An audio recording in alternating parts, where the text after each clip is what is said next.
So, hi, Dr. Peter. How are you feeling? I'm feeling terrific today. It's wonderful to be with you, Kunal. So, what do you actually do? So there are some plastic surgeons who specialize in body work. They might work on hand reconstruction or burn reconstruction.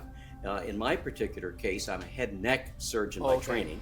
And so my work is in the head and neck. And even within the head and neck, my personal specialty has been with facial plastic and reconstructive surgery. So, can you tell us a little bit about your Nepal experience? A really good colleague of mine, he came on one of our missions too, and he was telling me that he had been to Nepal to a burn hospital there, which was the largest burn hospital in Nepal, and they have a lot of burns there. He said, they really need help there. I wanted to know, how long does it take to become a plastic surgeon? So surgical training is usually 5 years. So you've got 4 years of university, 4 years of medical school, that's 8, and then 5 years of surgery, that's 13 years. And then if you want to subspecialize even more, like I did, because I'm a head and neck surgeon, so I did another year after that. So it's 14 years of training. I don't know whether there's so much to learn or whether people like me are just slow learners.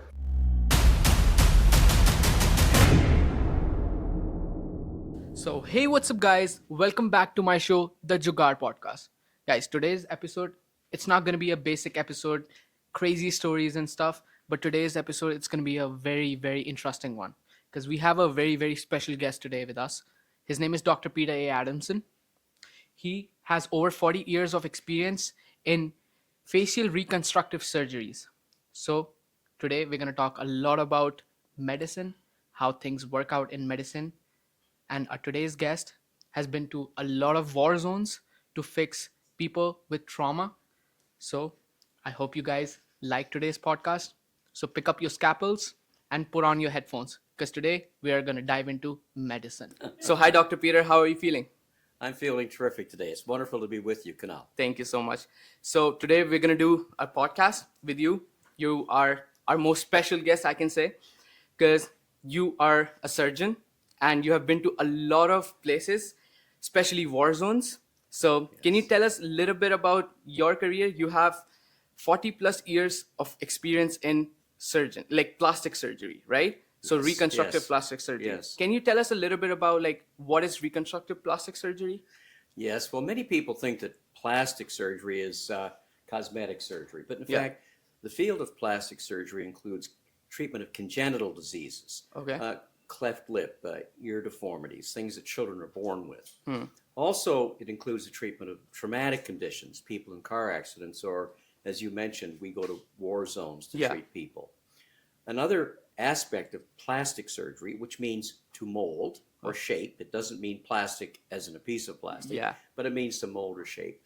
A third aspect of plastic surgery is reconstructive surgery after what we call ablation of tumors. So if someone has cancer, you remove the cancers, and sometimes that can leave very large defects in the face where we work. And so you reconstruct that by bringing tissue. And then in the fourth component of plastic surgery is aesthetic or cosmetic surgery, which is just for appearance purposes. So those are the 4 different areas of plastic surgery. And most people don't quite understand that. They think it's just aesthetic. Oh, okay. So what do you actually do, doctor?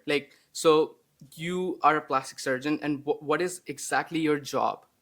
Just wanted to know that. Yes. Well, there's many, even within the field of plastic surgery, there's many different subspecialties, as it were. In the old days, and let's say that's 50 or 100 years ago, most surgeons, whether they're a plastic surgeon or a general surgeon, worked in a very, very broad field. But with the specialization, with all the advances in medicine, knowledge-wise, technology-wise, then our specialties become smaller and smaller. Sometimes, in fact, I make a little bit of a joke. I say I've learned more and more about less and less until now I know everything about nothing. So each surgeon, a plastic surgeon, may specialize in a different area. So there are some plastic surgeons who specialize in body work. They might work on hand reconstruction or burn reconstruction. In my particular case, I'm a head and neck surgeon by training. And so my work is in the head and neck. And even within the head and neck, my personal specialty has been with facial plastic and reconstructive surgery. So reconstructive surgery primarily for me has been soft tissue reconstruction, which means the skin. And also I did a lot of nasal reconstruction. So Okay. noses that have been injured or congenitally are deformed. And also, I did do aesthetic surgery, which is facial rejuvenation surgery to Okay. make people look the best they can for their Yeah. age. So I wanted to know, like, what are the most type of demanding head and neck surgeries? Like, The head and neck in general is really one of the most demanding areas to work upon, regardless of what your specialty is. And that's because the anatomy is so complex, obviously. Another thing is that there's many different organs in the head and neck that you've got to think about when you're operating. like, Well, the ears, the eyes for vision. yeah, The nose is not just something that's here, it's very important for breathing and your sense of smell. yeah, And then, of course, we get to the upper and the lower jaw, and individuals need to chew, we need to speak, yeah, we need to swallow. So, all these functional components, function meaning how they work, hmm. have to be dealt with. And in addition, the other major thing about the head and neck, of course, is that whatever work you do, other people see. So if someone has work done, for example, on their leg or maybe their abdomen, you may never see the surgeon's work inside. But when you operate on the Yeah, face, because you you can see see that. everything. That's the So point. this makes head and neck surgery and facial plastic and reconstructive surgery, I feel, very, very demanding. Another thing about facial plastic and reconstructive surgery that I love and most of us love Yeah, who are passionate about our field is that it comprises several different components you have to think about. like, The first is anatomy. Part of that is the function, as we talked about, but it's also very creative. You have to be thinking outside the box because every deformity comes in different ways and yeah, lots of different ways to correct it.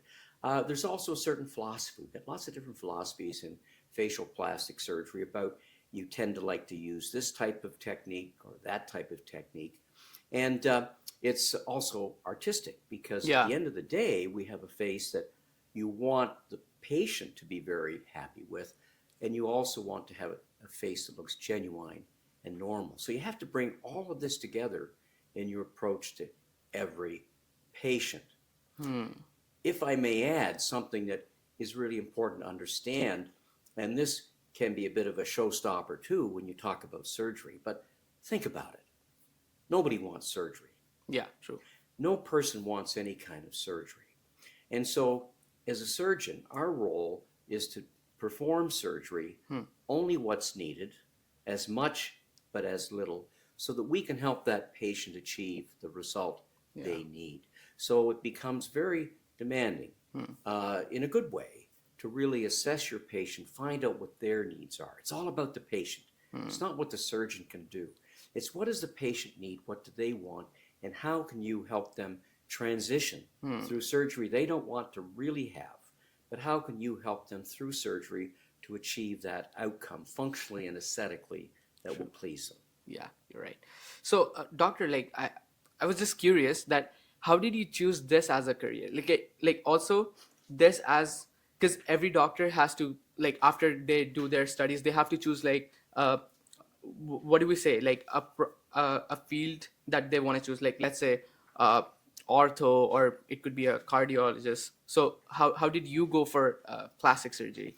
Well, I think if any of us, all your listeners too, think about how do they get to be doing what they're doing. Yeah. It actually started a long time before medical school, and it really started with my mother and at home.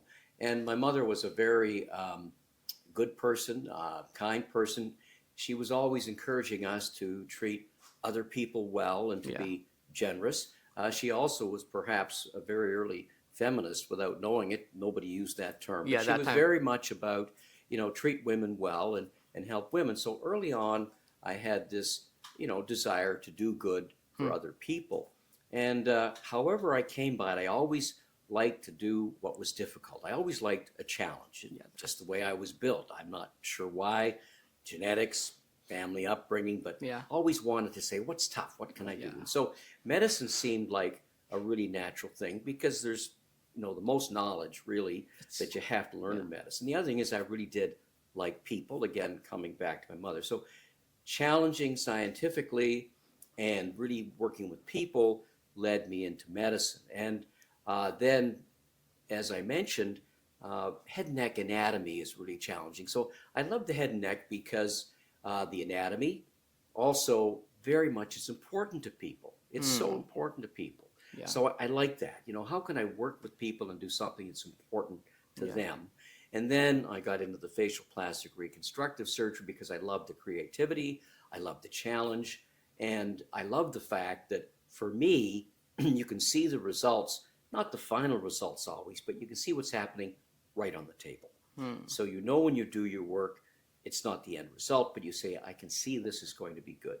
All those things drew me into facial plastic surgery, and I must say it's been a wonderful career, and I That's never would have wanted to do anything else. It's been yeah. terrific for Yeah. me. So, can you tell us a little bit about your foundation? It's so Doctor has a foundation called Face the Future.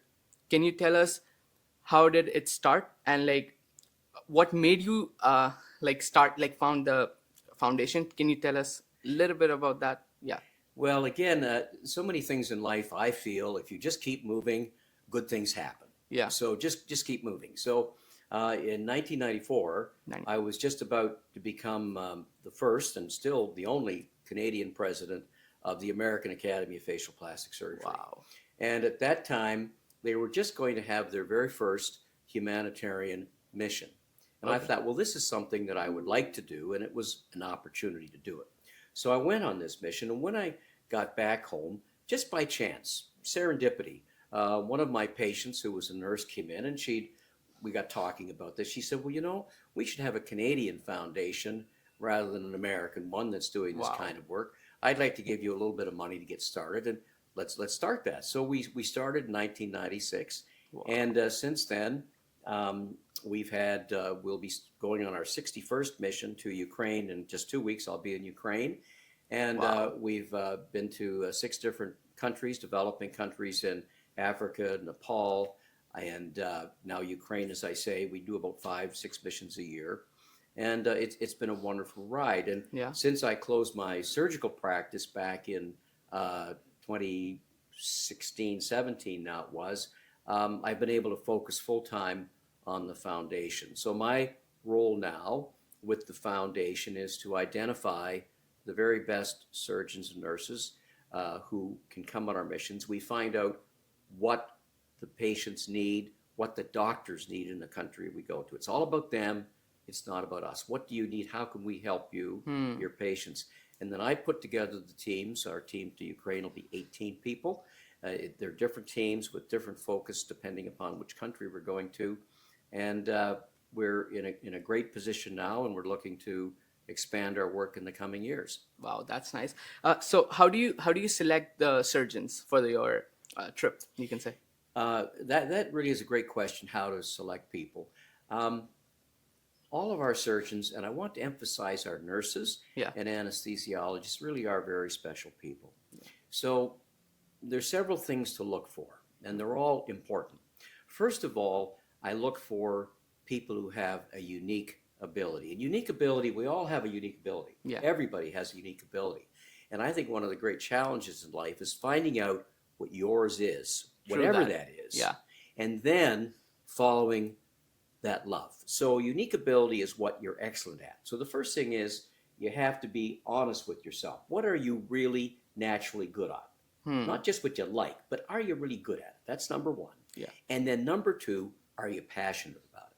So if you can find your field, whatever that is, that you're excellent and you're passionate about it, think about it. You'll just get increasingly better, Hmm. and you'll love your work even more. So I look for surgeons, nurses, anesthesiologists, so we can build a team who really are uniquely talented in the areas we're looking at, and they love to do what they do. The next thing we look for are people who have a true humanitarian, generous spirit. And there's some True. wonderful people out there. Yeah. And so I interview everyone. We don't accept everyone. We talk to them and see how they will fit together Yeah. to build the team. So they have to be independent workers, but also be able to work with a team. Hmm. And then one of the final things is that I look for great educators, because Yeah. the mission of our foundation, Face the Future, is not just to treat patients with complex disease and complex injuries, but it's also to educate True. the local surgeons, nurses, and anesthesiologists. Because sorry to cut you, because That's I okay. feel like a lot of trauma surgeons, especially at the war zones, they're going through PTSD, right? Yeah. So that's one of the things that it's a major thing that a doctor should care about, because they're not just fixing someone physically but also mentally, right? Yeah. So can you tell us a little bit about PTSD and what it is? And because as I told you, like a lot of people are who are going through these things are suffering from PTSD at the same time, right? Yes. So can you Yes. tell us a little bit? Yes. Yeah. Well, our work is it's different than some. There's different groups do different work, of course. Yeah. So we are not Doctors Without Borders, which sometimes will have some of our team members have worked with Doctors Without Borders, but they will tend to work oftentimes at the front line. So we are not right at the front line, and we're doing the reconstructive work. And Yeah. after many of the soldiers in Ukraine have already been injured, and they may have had some initial work done. And now we're saying, how can we make this better or do things that could not be done at the front line? Yeah. So you're right, there's a real situation throughout Ukraine. Yeah. And in fact, not just with the soldiers, which is where it can be worse, but we also see this certainly in healthcare providers who are dealing with these patients with just terrible, terrible injuries, and even just in the general population. So in fact, we're going to be starting a study, which is IRB, which means Institutional Review Board approved, just in 2 weeks, studying PTSD in Ukraine. And so what happens with this repeated trauma? No one is immune from it. None Yeah. of us are immune from it. And you might even say now in Canada, there are people who have some PTSD from what's happening with our relationship with the United States. Yeah. And we've even started to use a term, I'm not sure it's our term or a new term, but talking about not post, but pre-traumatic, stress disorder, in the sense that not a lot's happened to us quite yet here in Canada, has it? But we know that a lot of people are feeling anxious, and they're feeling depressed, and they're Yeah. feeling fatigued. And this is what we see in spades in Ukraine. But Canadians, some at least now, are feeling some of this. So just to confirm, like, so pre-trauma, that means like something that is going to happen like in the future, and Yeah. people are scared or traumatized because of that. That's right. So right Okay. now in Canada, our concern is what's going to happen to our jobs and what's going to happen to our economy. So That's- a lot of people are worried about that. I've True. been worried about that, and I suspect, Kanal, you've thought about it too. 100%. Yeah. So, and in Ukraine, the soldiers and people on the front lines and the civilians who live on the front lines, they get post-traumatic because they are hearing the bombs go off. Some of their neighbors and friends have been injured, so they have suffered the violence of war and the trauma of war. But even those who are further back from the front line, who haven't had any direct influence of war, they're worried about it. And so we're going to be studying all of this because we want to know better how to identify patients who have this problem and how we can manage it. Because surgery can do a tremendous amount. The patients we operate on, obviously, they need surgery for sure. But there's more than that. And this is why you were asking, and I made a point, that we don't just take surgeons to operate, but we take nurses. And we take nurses actually who specialize in PTSD. Oh, okay. And we're all learning from them how to help manage the soldiers. So people who suffer PTSD, there's a host of different symptoms they can have, but some it's anxiety, some it's depression, a sense of fatigue, a sense of just, what's the purpose of living? And also sometimes they can be very irritable. I mean, any kind of loud sound or Yeah. something happening can really be upsetting to them. They can sometimes lose their temper in a hurry. Yeah. Unfortunately, they might become violent towards other people. There's a Yeah. lot of anger Yeah. that can be 'Cause inside them. they've gone through a lot, right? They have. And so when we deal with all of the soldiers and the patients who have suffered war injuries, we speak quietly. We always ask if we can touch them. We don't make loud noises or sounds around them. We always ask, what can we do to help you? And we also help them to get psychological support. So many things, but it comes down to caring. It comes down to empathy. Yeah. And it's what we need in all aspects of life. we just need a little more of it over there. Yeah. So, doctor, have you worked on any high-profile cases? Like, Well, you know that old story. The answer is yes, but if I tell you, then I'd have to shoot you, kind of thing. So one of the things that we're very, very uh, rigorous about in facial plastic surgery is that we always keep confidences. oh But yeah, let me say that certainly I've taken care of some so-called important people, and what's really interesting, of course, is that important people, celebrities, many of them are very, very fine, genuine yeah. people. They really are, and much more natural than one might think. Hmm. On the other hand, you can have someone who is not a celebrity, and they might have an enhanced sense of entitlement about their life. So I guess the point is that regardless of who someone is, I think depending a lot on how they're brought up and just their own character, they will be that kind of person whether they achieve great success or Hmm. not. Yeah. And I think that certainly I've always had respect for everyone, Hmm. regardless of their station in life. Yeah. And, you see some people who are working really hard at jobs that may not be high status jobs, but they come to work every day. Yeah. They do what they have to do. They're responsible and they take care of their family. Yeah. And I've met so many people like that. And in my mind, those people are every bit as honorable and deserving of respect as the individual who may have achieved A lot. great success. Yeah. And sometimes, of course, because of very hard work, and sometimes just because lady luck was with them. Yeah. So I think really it comes down to your natural character as to and the kind of person you are that's most important. Yeah. Also, I wanted to know, like, how do you choose where to go for your mission? Well, again, where we choose to go is I'm always on the lookout. I'm always on the lookout. I sort of have a little line too that I laugh about. So you have to be like a shark. Yeah. You just keep moving, and good things happen. Yeah. So if you just keep moving, because I've been teaching and around the world, over 40 countries I've taught in and done surgery, and now around the world, you get to know people, and a lot of people know me. So I'm always looking for some place where people, and it's all about the people who say, we could really use your help. And then we have a pilot mission, which means I go along with someone I've selected as a mission director who would lead the team Okay. along with me. And we go talk to the people there and say, what do you need? What do your patients need? How can we help you? And then we look to see if our vision, our mission, the values of Face the Future, if they align with theirs and theirs align with us, Yeah. then we will begin a mission. So it's all about people knowing people. It's all about establishing good relationships. And if good people know good people, good things happen. And that's how we find our mission sites. That's really nice.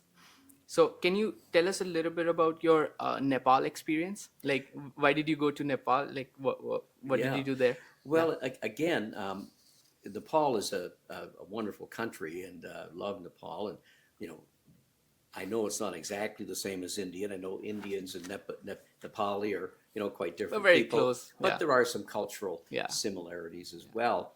And again, I was talking to a really good colleague of mine who's a wonderful, wonderful humanitarian and surgeon who does surgical missions. He came on one of our missions to Rwanda, and he Oh. was telling me that he had been to Nepal to a burn hospital there called the Kirtipur Cleft and Burn Hospital, which was the largest burn hospital in Nepal. Okay. And they have a lot of burns there. We could talk about that in a little bit if you wish. But Yeah. he said, they really need help there. And there is, again, a wonderful person there who's the head of the hospital, the doctor, and Dr. Shankar Rai. And he said, you might get in touch with him, because he said, I think that Face the Future could play a real role. So I did. I got in touch with him, just like I said. We went and visited. We saw a tremendous need. In the wintertime, they have between 60 and 65 burn patients in their hospital at every given day, pretty much. Terrible situation. So we've gone, but we're also, besides burns, we're also working on hand reconstruction, because a lot of patients in Nepal get hand injuries. Is there a reason for it? There is a reason for it. First of all, I mean, some of the terrible things, here in Canada, if you go to see an electrical transformer, there's big barbed wire fences around and everything. Nobody can get in. Over Yeah. there, as you know, there's live wires hanging on the Oh, streets. And so a little kid will go play and grab this, and and then they get a terrible hand injury. Sometimes you even have to amputate, a limb. Because they are not quite as advanced with their labor laws and things, there's a lot of men yeah. or women, working in mills or whatever, they get hand injuries. Hmm. So we see a lot more there than we do here. So we do a lot of work with hand reconstruction, which is another type of plastic surgery, and hand rehabilitation. And we do a lot of head and neck work there as well. Yeah. In particular, we're emphasizing ear reconstruction for congenital absence of ear, and also nasal reconstruction, because the nose is the most challenging. And if we can teach surgeons to do nasal surgery, nasal reconstructive surgery, they can do almost anything, because it's Oh, the so that's toughest. the most Yeah. toughest thing. Okay. So, yeah, that like I'm really impressed. Like, how do you do this all stuff, right? Because it's, as I said, it's, you love challenging stuff. That's one of the things, the reasons why you do all this stuff. But yeah, so, and can you tell us a little bit about your Indian experience? Like, you've been to India too, right? Yes, Yeah. yes. So, Been to several cities in India: Mumbai, Delhi, wow. Bangalore, Hyderabad, and I'm very fortunate again because of travel in that part of the world. Yeah. Um, I've got some wonderful, wonderful Indian colleagues there, and I've helped them develop facial plastic surgery as a subspecialty of head and neck surgery Yeah. in India. And in fact, I've been very fortunate. They were gracious enough that they actually endowed a scholarship in my name in India, so that young Indian surgeons could be given funds to go to meetings to learn. And that's just because I've done a lot of teaching there, and, Wow. and helped them a lot. So that's something I'm very, very humbled by, and very, Yeah. very grateful for. And so I've been to India a number of times to operate and do demonstration surgery, and some of it also on cadaver dissections to show young surgeons how to do things, Yeah. and a lot of lecturing. So I've got quite a passion for Yeah. India. Any advice for young like surgeons, you can say, like, who are learning about plastic surgery, and they should know how to get into plastic surgery maybe in Canada? Because a lot of people, students especially in India, they want to come to Canada and they want to complete their medical studies. Yeah. So do you know something about it? Like, how does it Well, work? yes, I do know, and it's very challenging, as I'm sure you can imagine. So, just let's start at the other end for a second. So, I'm a professor in the Department of Head and Neck Surgery at the University of Toronto, and was on staff at the Toronto General Hospital. In my early career, I was on staff at the Sick Kids Hospital, and for our program in head and neck surgery, which is a tremendous program in Toronto. We would have every year between 40 and 50 applicants just for 4 or 5 residency spots. So you can Okay. see it's incredibly competitive. So the first thing that someone from another country needs to do is get a really good education in their own country, and do well with that education. And then it's difficult, but they have to take the international exams. There's a whole host of Yeah. them depending upon where you're going to go, North Yeah. America, Europe, whatever, and then do their very best to get some additional training. Sometimes that begins with observerships, meaning just going and watching people work. And then, if possible, they can get fellowships, as we call them, Oh. which means that after their own surgical training, they can get advanced surgical training, for example, in facial plastic surgery. And so there are positions. I know at Toronto we have some fellows from right now from Rwanda. I know we've had fellow from Mexico who's come. There are a number of fellows who've come from India over time. So it is a challenging course, and I think for anyone to do it, the number one thing is they have to be committed and say they're going to do the work. Yeah. There's no easy route to do it. 100%. Yeah. So, doctor, I wanted to know, how long does it take to become a plastic surgeon, first of all? Yeah. It's I don't know whether there's so much to learn or whether people like me are just slow learners, but it takes a long time. And so in Canada, in the United States, pretty much everyone nowadays does a 4-year science degree, although you can get into medicine, through arts or commerce or whatever. But Really? most of the time, you can. There's schools like McMaster, for example, university, which looks for people who have a differing experience. So they will take nurses, for example, who may be a nurse with a 4-year nursing degree. They might take her into medicine, Wow. sometimes from a kinesiology background. So it's going to be a little tougher in many schools if Yeah. you've had an arts rather than a science background. So most people will do biology or zoology or whatever. Then after that, 4 years, then you go into medicine, which Hmm. is 4 more years before you get your MD. So it's 8 years just to get your MD degree.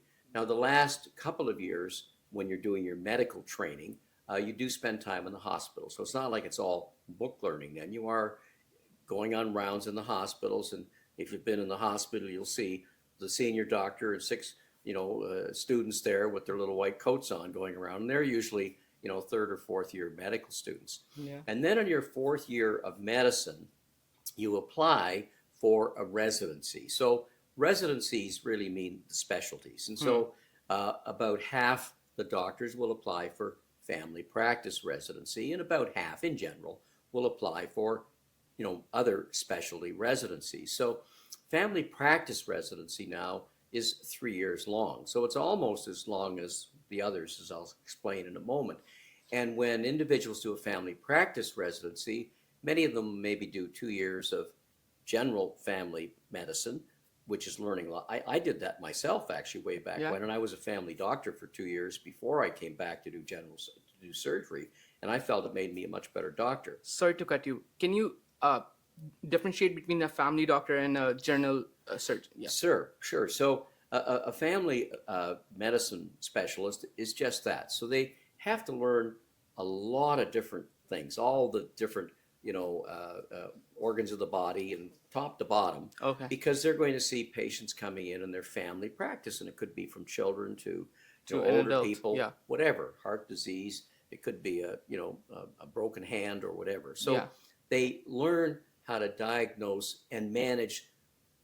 When I say simpler, there's nothing simple about medicine, but Yeah. the less complicated things. Yeah. And they also know when they should refer a problem to another Another specialist. doctor. Okay. So if you've got family medicine here and then you've got the other specialists, then the other specialty groups really break into two big groups. One of the medical specialists and one of the surgical specialists. And we have jokes about that too. So the medical specialists would be people like general internal medicine, a hematologist, a liver specialist, a neurologist. Okay. So what we say about the medical specialists is they know everything, but they do nothing.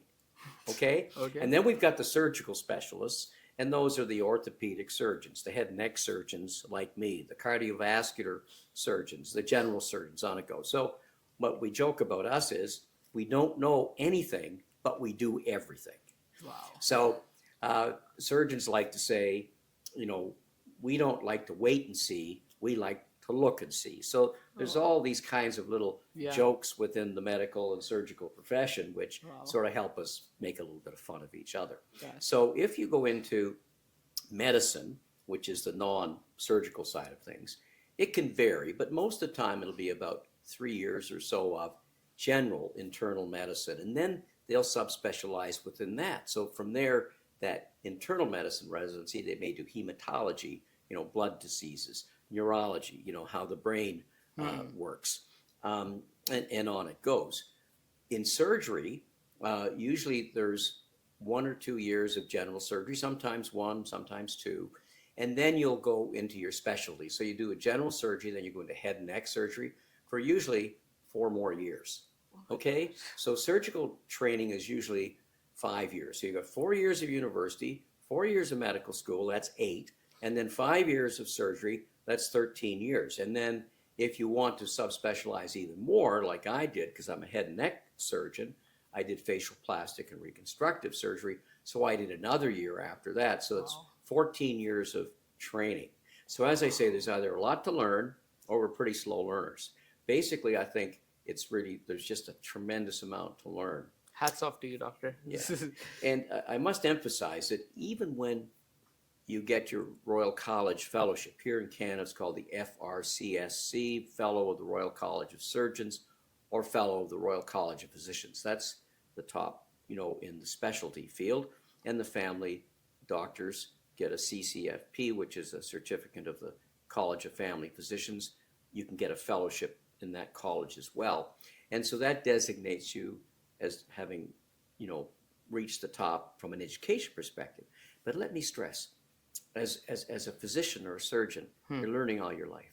You never stop. Yeah. And it's one of the great things about the profession is that you're always learning. And the last day I operated, I was still learning. I'm still learning today. Yeah. And so that makes it a great challenge, but it makes it a wonderful challenge too.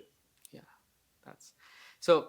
One more thing, since we were talking about like studies and all, because this one is for teenagers mostly, Yeah. because they get attracted to a lot of like web series, or you can say like films, right? Yes. I myself am a fan of Grey's Anatomy, and I Yes. wanted to know, because they exaggerate the doctor's life a lot, right? So I wanted to know, what's the reality? Like, is doctor's life actually? I know it's stressing, but then it comes with a reward, right? Like you guys earn a lot, right? Yeah. So I wanted to know, is doctor's life actually uh, really nice, or is it too much stressing?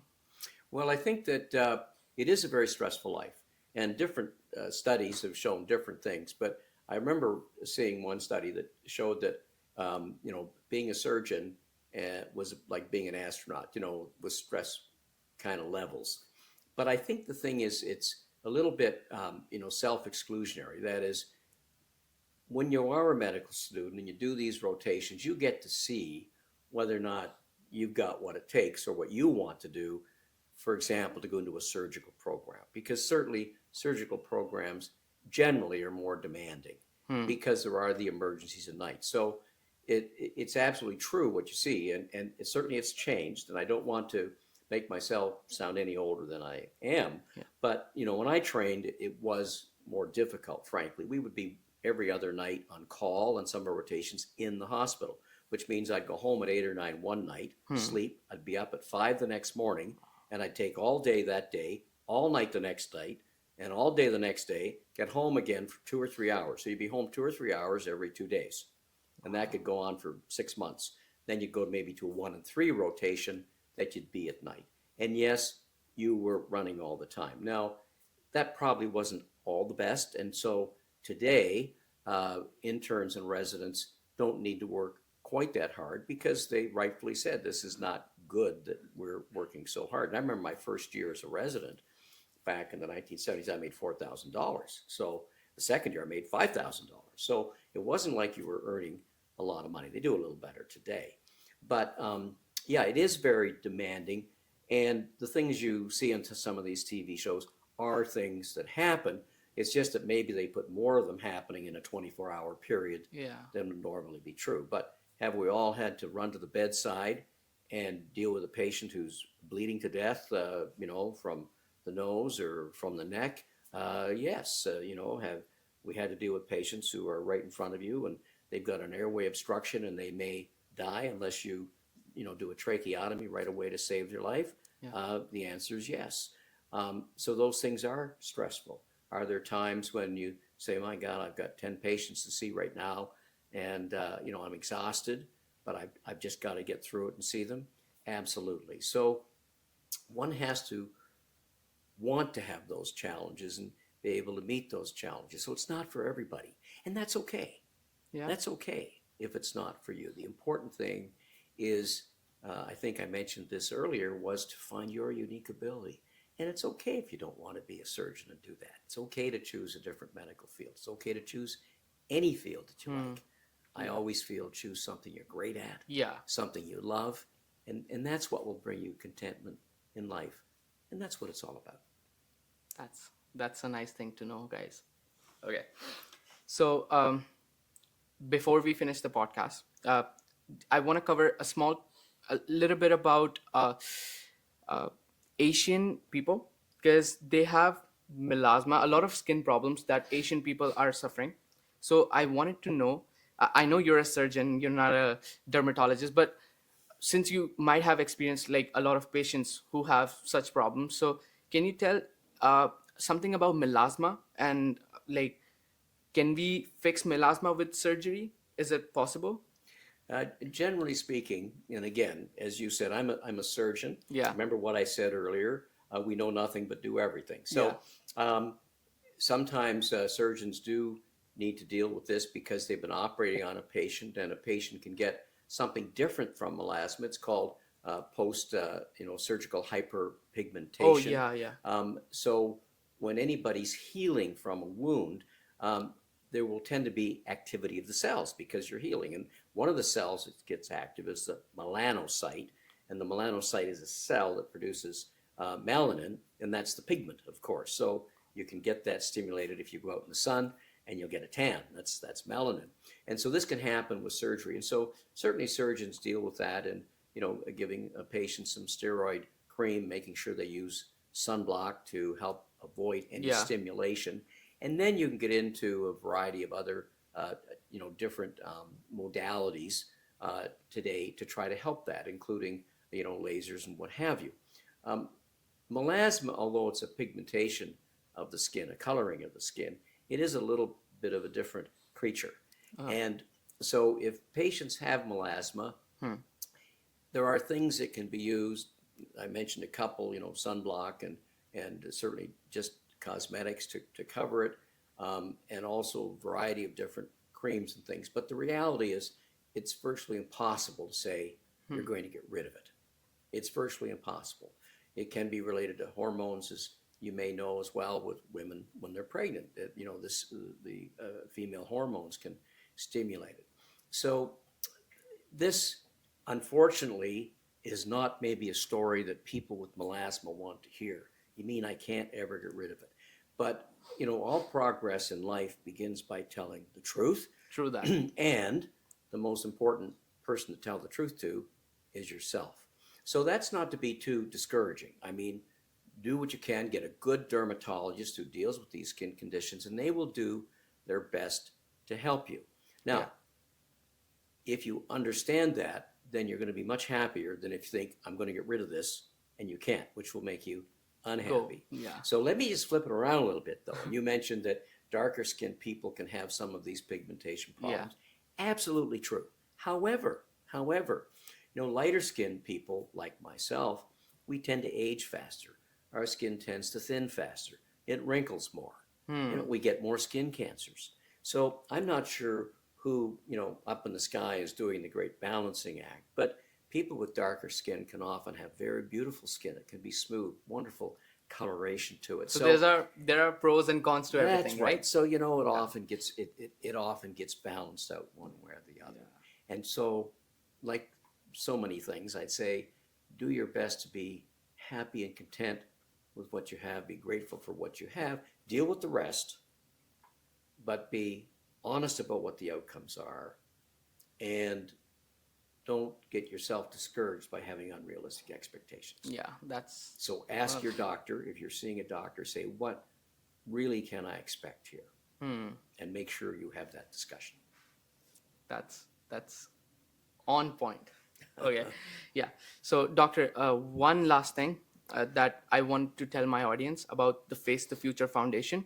So, is there any way my audience can help Face the Future, or like could support Face the Future? Is like, do we have a link to it or anything that? Yes, well, Yeah. thank you very much for asking that. Yeah. So yes, we have a website, and we're just getting it rejigged now, so it should be up. Well, it's still up, but it's going to be rejigged very shortly now. Yeah. And our website is www. Just the name, Face the Future Foundation. Okay. Face the Future Foundation, and then it's .ca. It's not .com. It's .ca. So facethefuturefoundation.ca, and there we do describe the various places we go, the work we do, and if anyone would like to support us, we'd be very, very grateful. We're really a lean and mean organization. We support our doctors, nurses, anesthesiologists going on the missions through, covering their airfare and their hotel and whatever. No one gets paid everything. Everything is done pro bono, gratis. And we use some monies when we need to buy some equipment and sutures and things like that. But every dollar that we ever receive is focused very much on our mission. That's a really, really nice thing, guys. So please support Face the Future and make sure you like, share, and subscribe to our channel. So thank you so much, doctor, for the podcast, and I really appreciate that. Thank you, Kunal. It's been a pleasure to be with you today. Thank you so much.